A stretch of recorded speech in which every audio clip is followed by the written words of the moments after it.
Let's go. I'm better than ever, they never been better than I. Regarded the hardest and I ain't even reaching my prime. They hate that I'm great and they faking I'm real as they come. So sit back and let me show you how this shit is done. My composition, my propositions, I'm raping the system. I'm killing the competition and all of y'all are my victims. Eyes and oohs as I'm ripping the instrumental, lyrical, individual, never been sentimental. I'm so hot every time that beat drop, and when I say I'm raping the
You hear the opening bell. What's going on, YouTube community? What's going on, Fight Night Champions community? Once again, it's your boy, ArachnidSoul, intellectual and voracious as always, joined tonight with a man you're very familiar with. It's Kid Ray 8. Kid, tell him what's going on. Today we have a match of the year candidate between two rivals in FightNightsFinest and Hzgaming for you.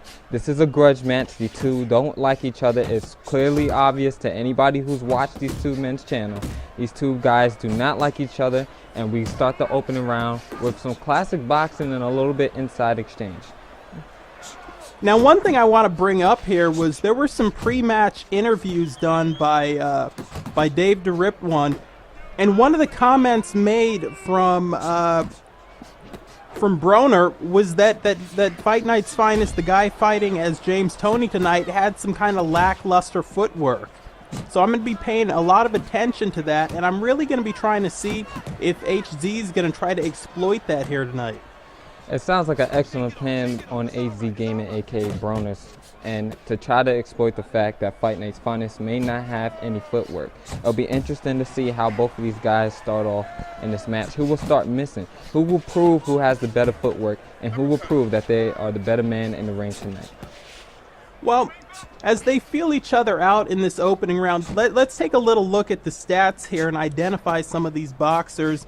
You see Broner there. He's coming in tonight with a record of 2 wins, 1 loss in league fights. He's the individual in the black trunks with the red trim.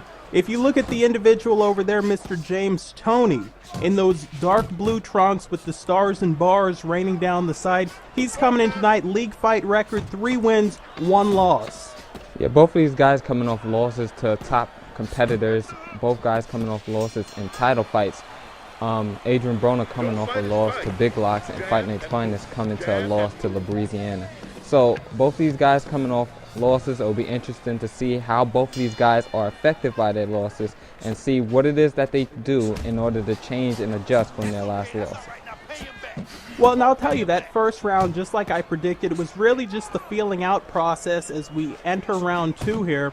And I really think these guys have so much respect for each other that neither man's going to be stupid early on here and try to throw the power moves or try to exert too much endurance. Let's see how things play out here as we enter round number 2.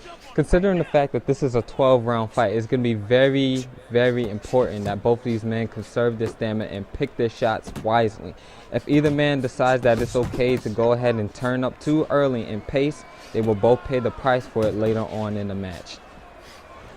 And let's talk about something that you mentioned a little bit earlier on, the personal rivalry, the blood feud of sorts between these two individuals. Fight Night's Finest has been talking for the better part of the past month about taking down Bandcamp.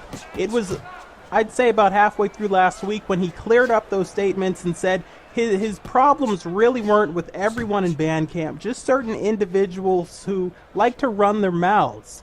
And he also said that the man he's in the ring here tonight with, HZ, is one of those individuals. What can you tell us about this blood feud of sorts between these two factions? When talking with Fight Night's Finest, it was very clear to him that the main person he had a problem with that was running their mouth was Adrian Broner, aka Hzgaming for you. HZ was one of the main fighters who was running his mouth about how he was able to beat Fight Night's Finest under his True Fight Night Prospect account, Sniping Finest, and able to defeat him after 11-0 record in the last league. Fight Night's Finest was not very keen on having to deal with that and having people talking about him behind his back, and is in the ring tonight joining the league in order to prove that statement. All right, now let me play devil's advocate here for a second, because if a boxer gets in the ring with another boxer, and that boxer on that night, maybe he's got like a lucha libre mask on, people can't tell who he is.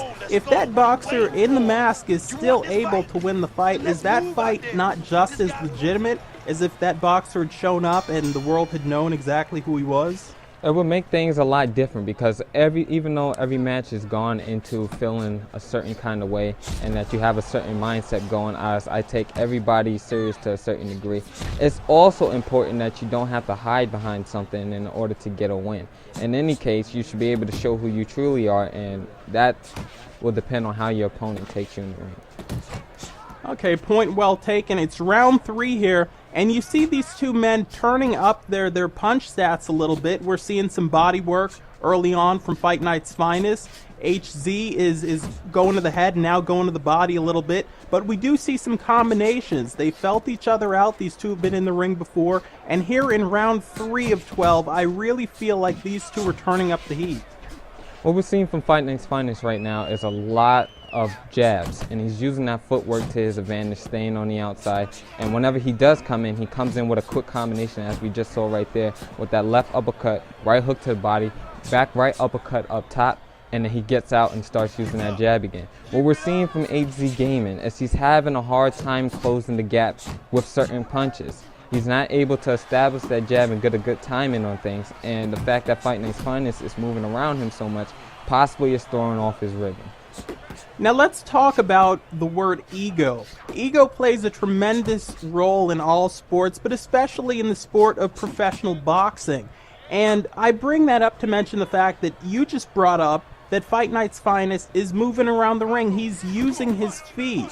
Now, there was a criticism from Hzgaming, as I brought up earlier, that Fight Night's Finest doesn't do that, and I wonder if that played on the man's ego to the point where Fight Night said, not only am I going to beat him, but I'm going to show him I can use my footwork. And I also wonder if that footwork, if that switch up in strategy for Fight Night's Finest will actually end up costing him here tonight.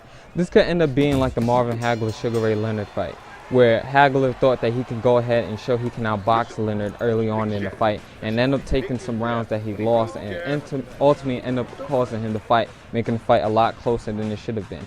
As we can see here, there's been two types of footwork that has been used. There's the outside footwork that we're seeing from Fight Night's Finest, and then when he decides to close the gap, he stops moving his feet, he waits for the perfect timing, and sidesteps and delivers a counter straight to the head, or a counter right uppercut to the head, or a counter hook downstairs to the body with a little bit of head movement with that lean back feature. So what we're seeing from Finest is a lot of different techniques and how he uses his footwork. And there's different types of footwork being displayed, one for the inside guys, one for the outside guys. And we're seeing Hzgaming having a real time cutting off the ring and landing shots on Fight Night's Finest.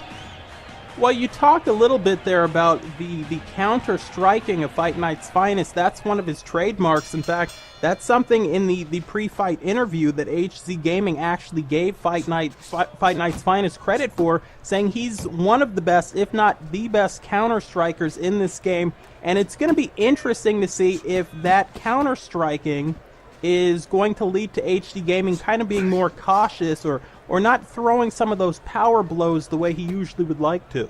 We have seen a lot less counter strikes from AZ, and we're also seeing a lot more defense. AZ's not going ahead and exchanging the way that we would normally see with that devastating body hooks downstairs. So what we do need to see from him at this point is we need to see him being able to cut off the ring, get behind the jab like he's doing here in this round, actually able to back Fight Night's Finest into the corner and deliver some shots. I think this is the kind of match that boxing fans can really sink their teeth into. You've got two guys here, two skilled athletes, really utilizing that sweet science, really utilizing a more technical aspect of this sport. You don't see either man really throwing frivolous punches. As you mentioned, this is a 12-round fight. Both men are beautifully walking that equilibrium line between not wasting endurance, yet at the same time putting in enough punches and enough work to not only impress the judges, but to end this fight. What we're seeing is a more aggressive Hzgaming for you in this fight. And this also reminds me of a little bit of old school boxing between the two of these guys. Not too many combinations, but enough combinations, enough jabs to go ahead and say that I'm still doing everything that I need to, basically fundamentally. It reminds me of the James Toney versus Mike McCallum fight, which was a very close and technical match between both guys. Both guys basically displaying that they can box both on the inside and on the outside, and showing that they have the right to go ahead and turn up the pace whenever is need be. Yeah, I fully agree with that. We also just saw an uppercut connect. It was a right uppercut from Hzgaming about 15 seconds prior to me making that statement. One of his trademarks, and now you see maybe he's getting a little bit more confident, because we are in the 4th round as we now go almost into the 5th round. We're going to hear from the cornermen here. But maybe getting a little bit more confident that he is able to work in one of his signatures, one of his trademarks, one of his favorite punches, and being able to pass the guard with it and actually connect with the jaw of Fight Night's Finest. Yeah, Hzgaming did a better job that round of being able to land punches on Finest, being able to move closer. You see him using the right punches in the right range now. When he's starting to close the gap and get closer, you see him using those jabs and straights. Once he gets inside the body of Fight Night's Finest, you see him using the left hook and the right hook combination downstairs to the body, and possibly a sidestep uppercut whenever he sees Finest stop moving his feet. Well, yeah, and I see Hzgaming here actually in a way almost cutting off the ring. I mean, Hzgaming almost had Fight Night's Finest backed up against the ropes that time, and you have to wonder, is this the game plan of Fight Night's Finest? We know sometimes he likes to go inside, sometimes he likes to go outside. We'll have to see how this thing plays out. As an all-around technical fighter that Fight Night's Finest is, you never know what you're going to get from him. Both of these guys like to adjust on the fly and make adjustments that's going to help him. So we're seeing a more aggressive Hzgaming for you, not as much footwork from Fight Night's Finest. We see him planting his feet a little more, sitting down on his punches, delivering some nice counter strikes downstairs and upstairs to the body. And we're seeing a more confused Hzgaming now, is deciding exactly what it is that he wants to do. Fight Night's Finest is able to land that jab once Hzgaming misses with his jab. And once again, ladies and gentlemen, we'd like to thank you for joining us for this IBF World Championship fight. It's on Fight Night's Finest YouTube channel. If you are not subscribed, please subscribe. It's your boy, ArachnidSoul, joined by Kid Ray. We're in the 5th round of this awesome contest, about 30 seconds left, and what I'm seeing here is maybe Fight Night avoiding some of those punches that he was just eating a couple of seconds ago. Yeah, definitely a tighten up on defense from Fight Night's Finest so far. And we're also seeing Hzgaming trying to be a little more aggressive. There he is, once again, missing with those double hooks to the body. We're starting to see that footwork really get to Hzgaming towards the end of this minute in the last, in round number 5. Well, and one thing that I'd also like to talk about, we keep referring back to those pre-fight interviews. In the pre-fight interview that was done with Hzgaming, one thing that he kept bringing up was that while he thinks that Fight Night's Finest lacks the footwork, he has been training with Fight Night's Finest type fighters or people who can mimic the style of Fight Night's Finest. I'm curious to know if those fighters also mimic the kind of thought that Fight Night's Finest doesn't use his feet that much. And if that was the case, is it possible that the man you're seeing tonight fight as Adrian Broner was sparring against opponents who intentionally were not mixing it up with the footwork? And will the fact that Fight Night's Finest is mixing it up with the footwork make that much harder for Hzgaming here tonight? Yeah, that's a very valiant point, that the way that you train in a match or what you expect may not be always what you get. So now we're going to have to really see Hzgaming rely on his experience to decide how he's going to be able to deal with the footwork of Fight Night's Finest in this match. We're seeing Fight Night's Finest now landing some more counter strikes, using that jab on the outside. We're seeing backstepping punches, sidestepping punches, and moving on the outside of the range of Hzgaming. Fight Night's Finest with a 1 inch and 1 inch height advantage, 1 inch in reach, 1 inch in height. And we're seeing that possibly playing a slight factor into why Hzgaming is not being able to connect with those jabs as much as he would like to. Well, yeah, and when we talk about the weight difference here, I mean, very close. James Toney, a.k.a. Fight Night's Finest, coming in tonight at 160 pounds. For the people outside of the United States, that's about 72 kilograms. We talk about Adrian Broner, Hzgaming, coming in tonight at 156. That's 70 kilos. And it's going to be very interesting as well to see what happens here as Fight Night's Finest turns up his defense, that trademark defense. I saw a couple of seconds ago the head work, the ability to parry, as well as the stick and move, hitting that jab, hitting that short combo, the body work, the head work, and then backing off, letting Hzgaming kind of miss with some of those punches, and then coming back in and sticking his boy once again. We see Hzgaming finally being able to cut off the ring here in the last 10 seconds of this round and landing a counter punch and some effective power shots downstairs. So that's one of those rounds that the judges are really going to have to look at the work that was done earlier. We see Sugar Ray Leonard being able to steal rounds from Hagler in that fight by being able to turn up in the last 10 and 30 seconds of the fight and possibly steal rounds from the champion. So we'll have to see what goes on here if Fight Night's Finest wants to be able to captivate that IBF title, that vacant IBF title, if he is able to work for 3 minutes. Well, now let me ask you this: as we enter the 7th round here, how do you think these two fighters are holding up endurance-wise? Well, as we can see here, Fight Night's Finest seems to be doing extremely well in stamina management. Good pace by him, and Hzgaming the same thing. The combinations that we're seeing from Hzgaming is very basic. Jabs and straights, basic 1-2s, and double hooks to the body. So that doesn't require a lot of effort from either man, stamina-wise, and Fight Night's Finest sticking that jab out a lot and using that footwork also will allow him to conserve his stamina. We're seeing defensive moments from both fighters, which also means they're not working as hard as they need to, and they both are confident in their abilities to block and defend from punches. Right, well, I mean, there's two different things that might be going on here. I mean, this is a championship fight. There must be a winner, and you can win that on points. And on any other occasion, that might be acceptable. But in a blood feud like this, guys really will look for that knockout.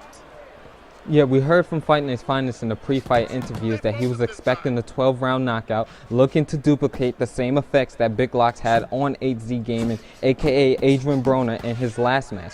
How do you think that is affecting him right now in this match of being knocked out by Big Lox in his last fight? Well, I have to tell you, sometimes being knocked out is a psychological blow that actually takes a fighter down a step, and it makes someone hesitate in the ring. They start to think, hey, maybe I do have a glass jaw. Maybe they're a little bit less aggressive. On the other hand, I mentioned ego before, and when a guy's been knocked out, and you see this in a schoolyard too, sometimes the number one thing he wants to do is kip up and knock the other guy out. He wants to show everyone, hey, I'm not a punk. So it can work in the favor or it can work against a fighter, depending on the mentality of that individual. Yeah, that's a very valiant point. Hzgaming for you is an outside fighter. We have seen Hzgaming being able to take apart many fighters in the past by using his footwork on the outside. Even in their first contest between Fight Night's Finest and Hzgaming for you, it was that footwork, that defense, that outside ability, the ability to move on the outside and maneuver with those jabs and straights, and the sidestep uppercut that allowed Hzgaming to have so much success in that fight. What we're seeing from him here is he's sitting down on his punches a little bit more. He's coming forward. He's trying to prove that FightNightsFinest doesn't have any footwork, and it could possibly be causing him these rounds. As we took a look at the scorecard before, we see FightNightsFinest with a 5-round advantage, 68 to 65 in favor of FightNightsFinest. Hzgaming only being able to capture 2 rounds. Well, I'll tell you this, not only did we see those scorecards, but Hzgaming also saw those scorecards. As we're seeing, in my opinion, in the 8th round, we're not too deep into it, but this has already been the most brutal round, and we're seeing a lot of combinations thrown. It's a lot of centering, brawling in this round. Both guys, for different reasons now, looking to beat the hell out of each other. FightNightsFinest looking to beat the hell out of his opponent because, hell, it's been working for him. His opponent, Hzgaming, looking to beat the hell out of FightNightsFinest because at this point, he's realizing that knockout is less likely, and he's got to come back points-wise. Yeah, we're seeing some more defense and some more outside being on the ropes from FightNightsFinest, but he's getting tagged a lot by the inside work of Hzgaming for you. He's trying to use that jab with the uppercut, the short uppercut on the inside in order to keep Hzgaming from walking in, and that jab also to make Hzgaming think about his timing, thinking about how he's going to be able to move on towards the inside while keep getting sticked in the face with that stiff left jab. Oh, and I'll say this, for any students of the game, for any students of this sport who might be unsure of themselves and maybe they're still rookies and they like to spam punches, what you're seeing right here is a great message against spamming punches, because when you mix it up the way these two guys are, with the combos, with the different punches, going to the head, going to the body, it's so much more effective, and your opponent cannot adjust and can't learn what you're doing because you're doing multiple things.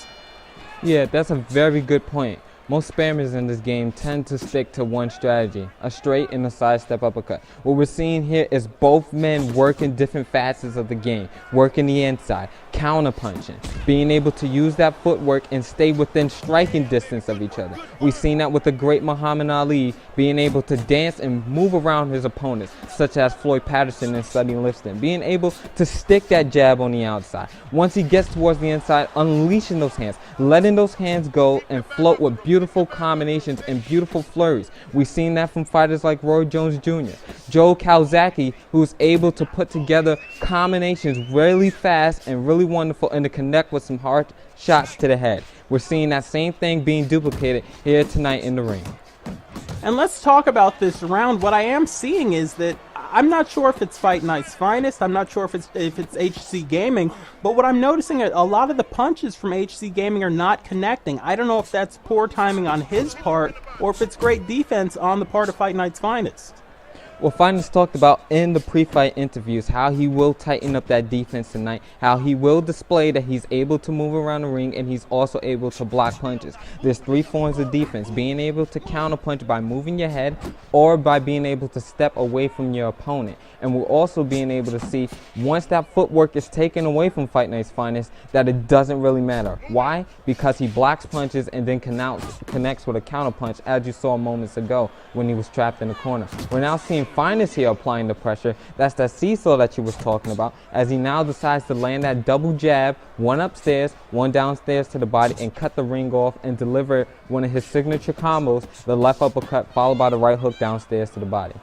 Well, and we're almost in round 10 here. At this point in the fight, I gotta believe Fight Night is confident that he can win this fight. He's up on points. He's got that home cooking. This is his home arena. On the other hand, he's still looking for the knockout. And for anyone thinking, hey, maybe this fight's over, let me remind you guys, sometimes when you're winning a fight and you switch up that strategy to try to look for a knockout, that's when you yourself will get knocked out.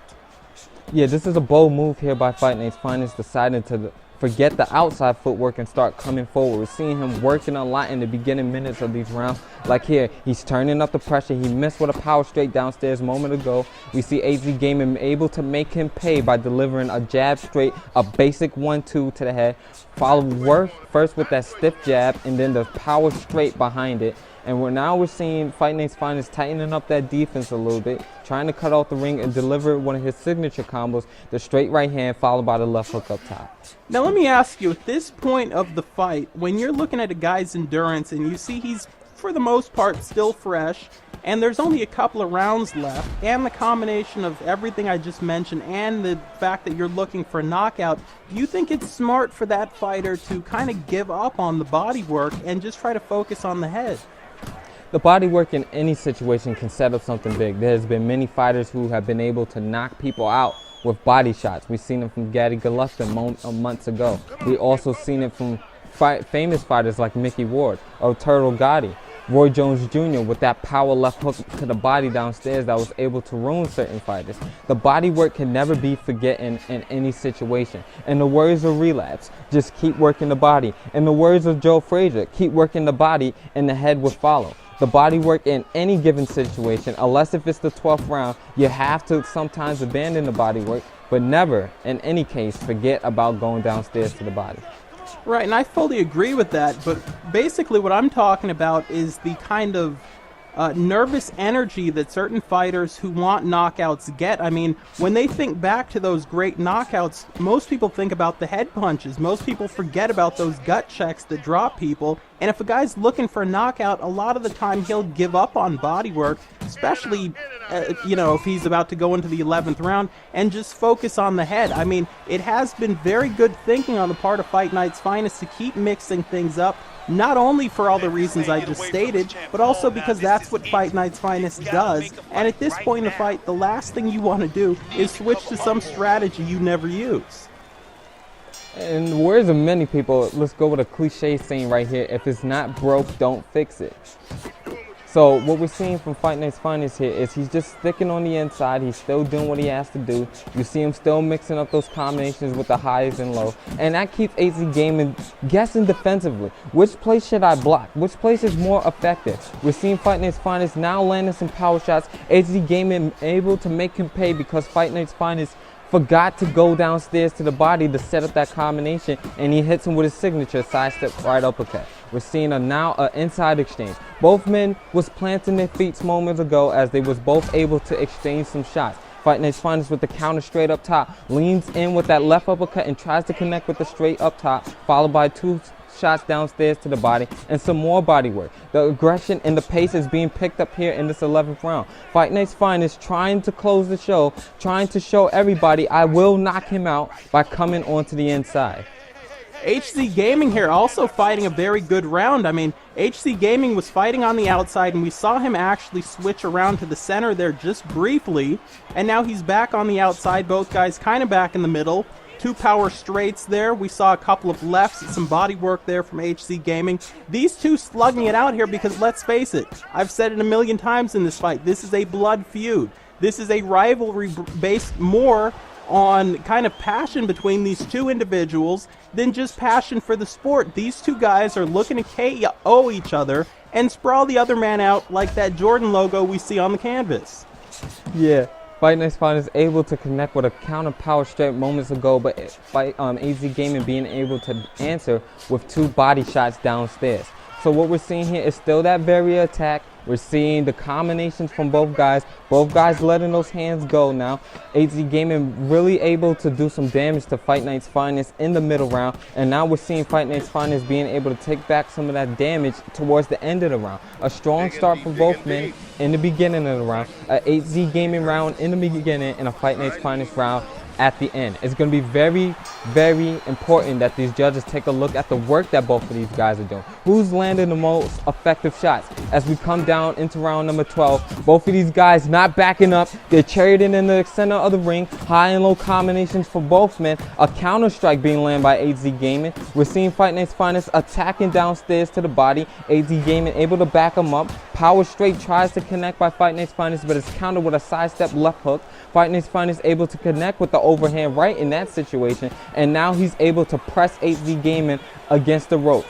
What we need to see from Hzgaming here is he needs a knockout to win. Fight Night's Finest has been able to captivate most of these rounds, and it's going to be very important that Hzgaming comes with an attack on the inside and some body shots possibly look for a counter shot downstairs to the body and then a power shot up top in order to win this fight.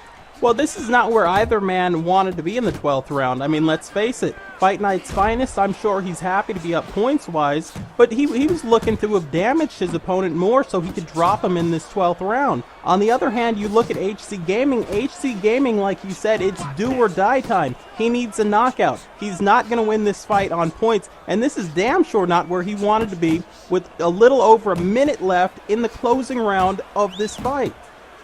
Yeah, Hzgaming is still working the outside. This is not what we need to see from him at this point. He needs to be pressing forward. Yes, you could look for a clean shot, but it's very obvious at this point that you've been outworked, you've been outboxed, and you've been outjabbed and outmaneuvered on the outside and on the inside. You need to come forward now and show Fight Night's Finest that I have to put you down onto the canvas. This is your last chance. This is a title shot, for God's sake. You have to come forward, you have to put in the work, and you have to be able to try to knock your opponent out. Possibly he's looking to take advantage of this aggression, as Arachnid will close it with the last 10 seconds of round number 12. Well, I believe in about 10 seconds we're going to crown an IBF World Champion. I believe you know who that individual is. There's one man points-wise who dominated this fight, and I'm not going to spoil it. We're going to go to the official word from the judges.